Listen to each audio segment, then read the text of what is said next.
Olá, eu sou a Vicia. E eu sou a Sama. E essa é a segunda temporada do Madonna Vicia Podcast. Estamos aqui para provar que a Madonna vicia. E vicia muito.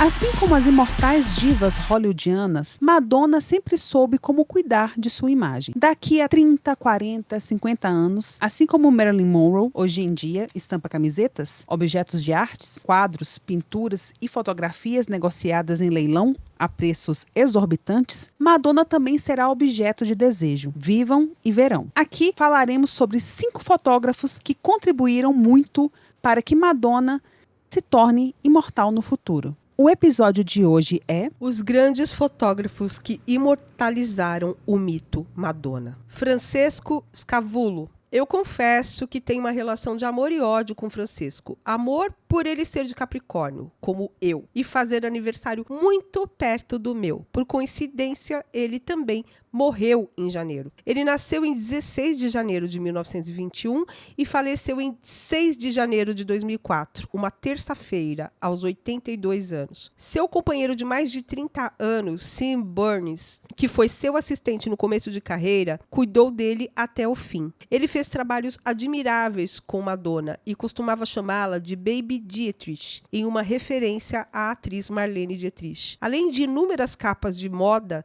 Scavulo é conhecido por ter criado tela de seda para fotografar Elizabeth Taylor, Diana Ross e Madonna. Gente, tela de seda é uma técnica que a gente usa para deixar a luz mais suave para fotografar principalmente atrizes mais velhas, tá? Que tem ruga, pé de galinha. Eu não me lembro agora do cara que fotografava a Hebe Camargo, mas ela adorava isso porque ele assimilou essa técnica que foi desenvolvida pelo Francesco Scavulo. Muito legal isso. O Francesco ajudou a criar a imagem do mito Madonna em diversos ensaios inesquecíveis. Ele fez uma foto do Sting crucificado, Divina, que é muito famosa até hoje. Tem uma foto do Christopher Reeve com o torso nu, maravilhosa. Mas ao mesmo tempo fez fotos sexualizadas de Brooke Shields, uma das atrizes mais exploradas sexualmente pela indústria, por diretores de cinema, fotógrafos e pela sua própria mãe enquanto criança. Isso é muito chato, horroroso, para falar a verdade. Nem é chato, não, é horroroso mesmo. Mas, estamos aqui para falar do trabalho dele com Madonna. E entre inúmeros trabalhos divinos com a nossa cantora master, ele fez a capa da revista Time, essa famosíssima, de 27 de maio de 1985. A matéria com o título de Why She's So Hot? Por que ela é tão gostosa? Que questionava o sucesso de Madonna. Antes ele fez a Harper's Bazaar de 1984, fez a capa da Cosmopolitan de 1987 com Madonna morena. E é curioso que esse ensaio só tem uma foto, né, Vicia? Sim. A gente nunca conseguiu achar nem photoshoot dele. Ela tá com uma roupa dourada, gente. Ela tá com cabelo de La Isla Bonita, daquele tom, e com uma roupa, um vestido assim dourado. Só tem uma foto de bastidores, exatamente, só. Uma pena. Uhum. Tem também um ensaio maravilhoso da Bazaar, que Madonna fez em 1988, quando ela estava já com o cabelo maior, né? Aquele ensaio Chanel, gente, que ela tá com o cabelo aqui, Chanelzinho, liso, preto, para Cosmopolitan, que aqui no Brasil também saiu a revista que chamava Cosmopolitan, que chamava Nova. E essa revista saiu aqui no Brasil. Saiu pro mundo inteiro. No mundo inteiro. Muito, muito linda. Muito linda mesmo. Gente, até aqui no Brasil essa foto foi... essas fotografias foram lançadas, porque a Cosmopolitan aqui no Brasil se chamava Nova, né? Revista Nova. E Madonna foi capa. E ninguém reconhecia Madonna, né, Vicia? Porque ela tava muito diferente, muito bonita. Linda. Com aquele cabelinho preto, Chanelzinho aqui no queixo. Colorida as fotos. Muito linda. Ela tá com vestido branco, com batom bem vermelho. Bem justo, assim. Nossa, tá linda. O segundo fotógrafo que nós queremos falar é o Martin Bourgogne. O Martin foi um jovem artista plástico que fez parte do novo movimento artístico de Nova York no início dos anos 80. Chegando na cidade, Bourgogne logo foi incluído em um grande grupo de jovens inovadores e tentando se destacar em algum lugar dentro da cena de Nova York. Dentro desses grupos, Martin conheceu uma Madonna desconhecida que virou sua melhor amiga imediatamente. Quando Madonna chegou à fama, Bourgogne a acompanhou em cada um de seus passos, primeiro como amiga, depois como designer e até mesmo como gerente de seus primeiros shows. No entanto, ele era um artista plástico e sua paixão era o desenho e pintura. Vendo o incrível talento que seu amigo tinha, Madonna insistiu para que ele fizesse a capa de um de seus álbuns e que a projetasse. A Sayre concordou e foi assim que a capa do álbum Burning Up estava no comando desse jovem desconhecido. A capa de Burning Up foi muito importante para Madonna, não só porque seria seu segundo single que lhe daria a chance de lançar um LP, mas também seria a primeira vez que seu rosto apareceria na frente de um álbum. Lembrando que ela não aparecia na capa de Everybody. De Everybody, o isso primeiro mesmo. sim. A capa apresenta uma espécie de montagem em que você vê várias fotografias do rosto de Madonna. E essas fotografias iam receber um tratamento para dar a ela a aparência de quadrinho ou de desenho animado, com alguns efeitos e formas e cores sobrepostas. A capa no total mostra uma grade de 20 fotografias quadradas de Madonna com esses efeitos. As fotografias foram tiradas pelo próprio Martin com a trama de cortes de forma de papelão no rosto de Madonna. Então, estes foram coloridos e adicionaram alguns efeitos especiais. Acima deles está a legenda Madonna, em uma fonte manuscrita e vermelha, enquanto abaixo você pode ver Burn It Up Physical Attraction, em fonte simples em preto. Como ambas as músicas aparecem na capa, esse single é visto como double single. Na contracapa, vemos uma única imagem de Madonna da ascensão ao ar livre de Peter Cunningham, também com um tratamento de cor do próprio Martin. Este é o design que foi escolhido para o lançamento mundial do single, exceto a Espanha, que decidiu fazer o seu próprio design. Os vinis tinham pequenas variações entre 12 ou 17 fotos, e também em alguns países haviam diferenças sutis na contracapa. Quando o formato de CD foi lançado, esse design permaneceu exatamente o mesmo que o do vinil. Martin fez várias outras imagens icônicas de Madonna durante seu breve tempo de vida. Bourgogne morreu aos 23 anos de AIDS em 30 de novembro de 1986. É engraçado que essa turma toda tem ensaios que tem a Madonna com ele, com a Debbie Mazar também, a Debbie tentando a carreira de modelo na época, e tem umas fotos também do Steven Meisel também, que era ele bem novinho, e ele também estava no meio desse grupo aí. Que grupo de amigos criativos, né? Não, sensacionais, gente. Era Keith Haring, entendeu? Era absurdo, gente. Quem fala assim que Madonna... aquela sempre coisa que fala, né? Ah, Madonna foi um golpe de sorte. Não, gente. Madonna, ela estava no lugar certo, na hora certa, e ela estava porque ela tinha talento, porque senão ela não estaria com essa galera, não. E ela estava com as pessoas certas também, né? Exatamente. Bem, o nosso terceiro fotógrafo é o Patrick Demarquelier, um excelente profissional, e digo mais, quem não foi fotografado por Patrick não existiu. Não foi tão importante, pelo menos. Pode ter existido, mas não teve uma importância relevante no mundo da moda. Porque esse cara fotografou todo mundo que interessa entre os anos 70, 80, 90, 2010 e 2020, porque ele morreu recentemente. Francês, radicado em Nova York nos anos 70, Demarquelier foi logo tornando-se um dos nomes mais importantes da moda global, colaborando com títulos como Vogue, Harper's Bazaar e Vanity Fair, além de clicar campanhas para marcas como Chanel, Versace, Louis Vuitton, entre muitas e muitas e muitas outras revistas e marcas. Ele é tão importante e relevante, gente, eu não vou conseguir me lembrar de tudo agora, mas o que me veio à mente agora foi que ele é citado no filme O Diabo Veste Prada. A Miranda pede para Anne, né, que é a Anne Hathaway, que ela chama de Emily até então, ela pede uma ligação para o Patrick Demarquelier. E, inclusive, a Anne fala, quem? Patrick quem? Né? E e rapidamente ela aprende quem é, porque era, de verdade, né, não só na ficção, um dos maiores fotógrafos de moda que já existiu. Com Madonna, ele fez a Vogue de 1989, aquela primeira Vogue de Madonna, onde ela foi fotografada na piscina da casa dela. Ele fez o Anne Bradley's, fez todas as fotos de campanha do filme, mais a capa do álbum de trilha sonora. Ele fez Justify My Love, todos os photoshoots promocionais. E ele fez a revista Glamour de 1990, cuja curiosidade eu deixo pra Sama contar. Gente, em 1º de dezembro de 90, Madonna foi nomeada uma das mulheres do ano pela revista Glamour. A foto da capa foi tirada por Patrick Demarchelier. Só, gente, que Madonna ficou furiosa, que a Glamour removeu a lacuna, o diastema entre os dentes, sem pedir permissão dela. E a diferença entre os dentes da frente de Madonna, todo mundo sabe que é icônica, tanto é se você digitar diastema no Google, aparece Madonna em várias fotos, né? Aí a gente pergunta, você não ficaria irritado se alguém removesse suas sardas ou mudasse a cor do seu olho sem perguntar? Pois é, Madonna ficou, e ficou muito. E a gente não tira a razão dela, não. Ele também fez a capa do single de Hank Pank, né? Que é daquele photoshoot do I'm Breathless. Os photoshoots de Bedtime Stories.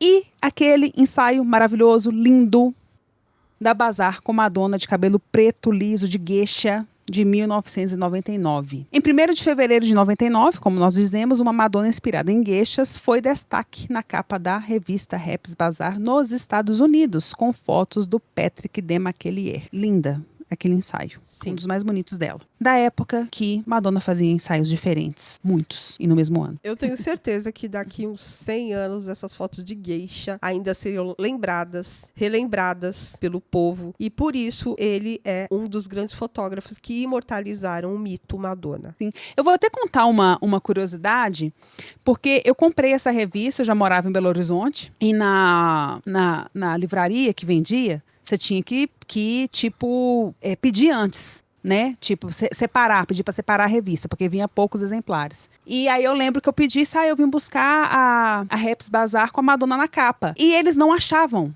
Eles estavam assim meio que procurando, assim, mas é a Madonna que é a capa desse mês? Assim, ela é assim, como é que ela tá? Se ela tá com cabelo preto, assim, peraí, essa aqui que é a Madonna? Aí o cara me mostrou. Ele nem tinha olhado que tava escrito Madonna na capa, porque é aquela coisa, as pessoas estavam tão ligadas, Madonna sempre loura ou com cabelo curto, aquela coisa toda, que foi meio que um choque perceberem a Madonna tão diferente naquele momento. Eu me recordei disso aqui agora. Eu amo Madonna morena. Que inveja de você, porque eu não tenho essa revista. Eu não tenho. Ela é linda. Eu nem lembro o que eu tava fazendo em 99. Por que eu não fui na banca atrás dessa revista? Gente, que depressão. Eu não fui. Mas deve ter tido algum motivo. Sim, com certeza. Então vamos lá, gente. Você quer falar mais alguma coisa? Não, é sua vez. Ok. Ai, gente. E eu tenho uma outra... Essa próxima pessoa que a gente vai falar agora, o quarto fotógrafo, eu também tenho uma curiosidade a respeito dessa pessoa. Também, que foi nesse mesmo lugar dessa revista. Saudades, Belo Horizonte, enfim. Peter Lindenberg. O que mais nos fascina em Peter, gente, é que ele era totalmente contra a manipulação de imagens. Verdade. Elegância, emoção e estética cinematográfica. Peter Lindenberg fotografava em preto e branco e era um mestre no universo da moda. Em 1992, a Harper's Bazaar americana assinou um contrato exclusivo com ele pela insistência de Liz Tiberius, editora na época. Peter foi o primeiro a incorporar histórias em editoriais de moda e fez história. Por seu trabalho no calendário Pirelli, em 2002, ele foi citado pela jornalista Germaine Greer, do The Guardian, como as fotos mais desafiadoras até o momento. Com Madonna, ele fez apenas um único e marcante trabalho, sobre a qual ele disse, prestem atenção. Eu trabalhei apenas uma vez com Madonna. O que realmente me impressionou foi sua forte motivação. Estávamos fazendo uma homenagem a Martha Graham, sua admirada professora de dança. Eu descobri uma dançarina com um talento muito raro. Madonna estava se movendo de uma maneira muito cheia de alma e pessoal, muito comovente e muito ela própria. Ao mesmo tempo, havia um sentimento de perfeição em tudo que ela estava fazendo. Eu estava muito interessado em capturar um pouco dessa tradição extraordinária, que achei absolutamente impressionante. Essas imagens são tão modernas hoje como eram em 1994. Ele disse isso, gente, em 2016. E para quem não sabe que imagens são essas, o único ensaio que ele fez com Madonna foi aquele ensaio em homenagem a Martha Graham, que foi para a Harper's Bazaar de 1994. Madonna foi capa, inclusive. Onde E ela Madonna tá morena. ela recria os movimentos de dança da Martha Graham. Martha Graham tem uma técnica que, inclusive, é estudada em algumas escolas de balé do Brasil. É uma técnica dificílima de dançar, né? E Madonna, nesse ensaio, executa os movimentos perfeitamente. Não só porque ela foi aluna de Graham, né? Que tinha o seu método próprio de ensino, mas também porque Madonna é uma excelente dançarina. Uhum. E eu acho que ela tinha acabado de morrer, né? Quando esse ensaio foi feito. E ela tá linda. A Madonna tá linda. Ela tá Tá bem linda. parecida com... Ela tá com o visual do vídeo I Remember. Isso, com o visual de I Remember. E é legal que esse ensaio mesmo tem uma foto que é o rosto dela e que você vê marcas de expressão, tudo. Não tinha... E ela tá linda. Madonna, na época, não tava nem aí pra isso. Na E verdade, o próprio, o diretor não permitia isso, né? Igual falou no início. O Peter não permitia manipulação de imagem. O Instagram... E... Tem o Instagram Fundação Peter Lindbergh. As imagens dele eram maravilhosas. Ele não permitia o mínimo sequer de manipulação de imagens. Então, todas aquelas fotos de Madonna são totalmente, exatamente como foram feitas. Como ele fazia um trabalho de luz, mas ele não admitia manipulação. Inclusive, isso ia nos contratos dele, que a imagem dele não poderia ser manipulada. Sensacional. E falando nisso, voltando à curiosidade que eu ia contar, nesta mesma livraria que eu ficava indo lá, né, tinha um livro dele, do Peter Lindenberg, e a capa era exatamente a foto do rosto de Madonna, que era a capa da Bazar. E era grossão o livro, lotado de fotos dele, só que o livro era caríssimo, caríssimo na época, óbvio. E aí eu tinha que pensar o que eu tinha que comprar, né, gente? O que eu tinha que decidir. Mas passou, eu não tenho esse livro, mas ficou na minha memória. Essa capa, a capa com o rosto de Madonna, muito bonito. Mas lindo. O conteúdo seriam só fotos desse ensaio mesmo, porque ele não fez outra coisa com Madonna. Não. Na verdade, esse livro eram várias fotos, sim. Era um livro de fotos dele, entendeu? Então, mas a capa era a foto da Madonna, entendeu? Que legal. É. Que ano foi isso, Sama? Olha, gente, eu não sei se a minha memória está me escapulindo, mas foi entre 98 a 2000. Foi nesse período que eu vi esse livro. Ai, incrível. Incrível. Então vamos lá, o nosso quinto fotógrafo, que é um querido, e vamos falar dele agora. Herbie Hitz. Um dos maiores fotógrafos dos anos 80 e 90, Herbie Hitz, que nasceu em 13 de agosto de 1952 e fazia aniversário 3 dias antes de Madonna. Seu trabalho concentrou-se em fotografias e retratos em preto e branco, muitas vezes no estilo da escultura grega clássica, que enfatizava a forma humana. Em seu bar mitzvah, seu pai presenteou com uma câmera Kodak Brownie, e foi ali que seu gosto por fotografias começou. O bar mitzvah é aquele judeu, não é? Isso. Aquele ritual judeu, isso mesmo. Sim.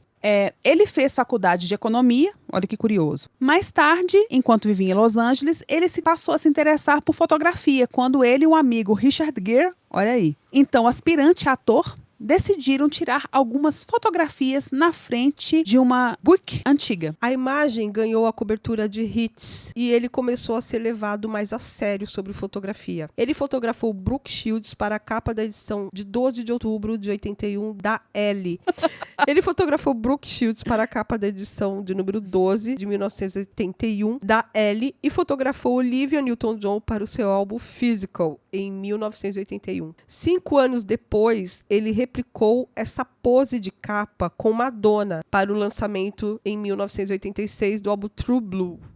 Gente, se vocês pegarem e jogarem no Google Physical, álbum, Olivia Newton-John e True Blue, tirem suas conclusões. E o pior é ver gente comparando, falando que Madonna copiou a foto, sendo que foi o mesmo cara que fez. Se alguém copiou, foi o próprio fotógrafo, não ela. Madonna e Herbie Hitz eram grandes amigos e, sem dúvidas, ele fez as melhores fotografias de Madonna. Concordo. Ninguém supera Hitz em se tratando de fotografar Madonna. Ninguém. E tudo começou quando ele foi responsável, em 1984, por fazer as fotografias promocionais para o filme Procurando Susan Desesperadamente. Como Hitz não foi pago pelo trabalho, o acordo era que ele podia ficar com as fotos. A direção do filme queria imagens com Madonna e Rosanna Arquette vestidas como no filme, mas Hitz, de alguma forma, queria tirar outras fotografias. Roosevelt lembra: era o final do dia e eu disse, eu realmente preciso das fotos delas com o vestiário. Então, ele as levou para uma parede e tirou as fotos. Madonna e Rosanna Arquette rapidamente tiraram várias fotos vestidas, como as personagens do filme, Susan e Roberta. O resto das imagens de Madonna, posando com seu visual habitual, foram vendidas por Hitz para revistas de moda como a Vogue e a Rolling Stone. Depois disso, vieram as fotos promocionais no Havaí, onde ele fez uma foto em especial que nós fãs brincamos dizendo que foi o primeiro selfie do mundo. E, portanto, foi Madonna que inventou o selfie. Procurem aí, tem essa foto em toda a internet. A Madonna sendo fotografada, tirando uma foto dela com uma Polaroid. Ele fez as belíssimas fotos da era True Blue, todos os photoshoots de promoção do álbum, capa do álbum, e aquela famosa foto de Madonna com orelhas de Minnie sentada em uma cama. Ele fez as fotos promocionais da Who's That Girl Tour, Madonna com lindíssimas. Madonna com cabelo castanho escuro e bem curtinho. As fotos foram usadas no Tourbook e também uma foi capa da Vanity Fair em janeiro de 1987. Muitas capas de revista Vogue, e em 1988 ele fez aquela capa linda com Madonna morena. É uma capa fantástica. Ela tá com um corcelê preto, cheio de detalhes em vermelho, branco e dourado. Ele fez as fotos do Immaculate Collection, todas as fotos de promoção de Like a Prayer. Todas. O vídeo, as fotos promocionais de Cherish, as fotos promocionais do The Girl Show, inclusive o cartaz, né? Com o anúncio, e fez várias fotos que foram parar no Turbo. Ele fez fotos promocionais de Evita, em 1996, a Vanity Fair de 1997, que a Madonna tá com cabelo preto, inclusive com a Lola, em algumas fotos desse ensaio. E o último ensaio que ele fez com Madonna foi de Madonna e família. Madonna, Rocco, Lola e Guy Ritchie. Com uma cara de bosta, diga-se. Em 2002. Ele dirigiu o clipe de Cherish também, né? Foi o primeiro vídeo que ele dirigiu em vida. E foi numa época que ele já não estava muito legal com a doença e Madonna quis animá-lo, né? E outras coisas. Por exemplo, as fotos do casamento de Champagne com Madonna, foi ele que fez. As fotos de Lola, quando Madonna chegou em casa com Lola bebê, foi ele que fez também. Fotos do batizado de Lola, assim, essas fotos que não vieram a público, que algumas vazaram uns anos atrás, né? Mas isso, tudo que ela podia fazer, assim, de privado também, ela chamava, era ele, pra fazer. Eu fico pensando aqui, será que o Guy Ritchie se dava bem com ele? Eu acho que não, porque se vocês verem esse ensaio, gente, o Guy Ritchie, ele não ri em nenhuma foto. Se não me engano, ele não ri em nenhuma foto. Ele sempre tá com cara de bosta, falei. Ele sempre tá com cara de bosta. Eu acho que esse cara... E ele sabendo que ele era gay, sabendo que ele tinha AIDS, e a gente sabendo que Guy era um homofóbico de carteirinha, né? Pouco custa. Olha, gente, não é por nada não, mas eu queria muito que um desses menininhos aí que o Guy tem com a... Como que é o nome lá? Com a Jaque, virasse gayzinho. Eu queria muito, eu queria muito isso. Eu acho lindo quando a vida dá essas ironias para essas pessoas. Acho. Sabe? Com essas pessoas que são racistas, essas pessoas que são homofóbicas, essas pessoas que são intolerantes religiosos e blá blá blá. Quando a vida dá passa um cálcio nessa pessoa e tipo assim, e dá o tapa na cara dela, assim, pois é, uma pessoa que você ama é aquilo que você tanto desdenha, tanto dissemina ódio. E agora, o que você faz? Enfim. Gente, infelizmente ele morreu aos 50 anos em 2002, né? Em decorrência, se eu não me engano, foi de pneumonia, em decorrência da AIDS, né? Que sempre fragiliza. A pessoa não morre de AIDS. Ela morre de alguma doença decorrente do vírus. Isso. E no mesmo ano que ele morreu, foi um ano bem trágico para o mundo da fotografia, porque morreu também o Yusuf Karsh, entre algumas pessoas que ele fotografou, eu posso citar Picasso, Rainha Elizabeth, Grace Kelly e Madre Teresa. E ele tem um retrato muito famoso de 1941 de Winston Churchill, zangado e decidido, que simbolizou os esforços do Churchill na Segunda Guerra Mundial. E morreu também o Galen Howell, da National Geographic, num acidente de avião horrível, que matou não só ele, mas toda a família dele. Nossa, horrível, esposa, filhos, né? E ele tinha só 61 anos. outro fotógrafo também super famoso. Ele tinha um trabalho lindo assim de fotografias de natureza, e foi um ano assim bem terrível para o mundo da fotografia. Nossa, horrível mesmo. Então, gente, olha, tem muitos fotógrafos que a gente pode considerar aí que imortalizaram Madonna. Tem outros que a gente gostaria de citar, mas que é muita gente, então de repente fica para uma próxima oportunidade. Isso. Mas eu acho que o Martin Bulgor nem tanto, né? Porque ele era principalmente pintor e artista plástico, mas eu acho que tem tanta importância porque ele fez a primeira imagem de Madonna pública. Isso. A primeira As imagem pessoas conheceram quem era Madonna através dele. através assim, dele. E por ele no ter álbum, sido né? No single, no caso. por ele ter sido um amigo tão importante para ela, inclusive ele é o primeiro amigo dela que aparece agora em Live to Tell na The Celebration Tour, e eu acho que ele merecia ser citado.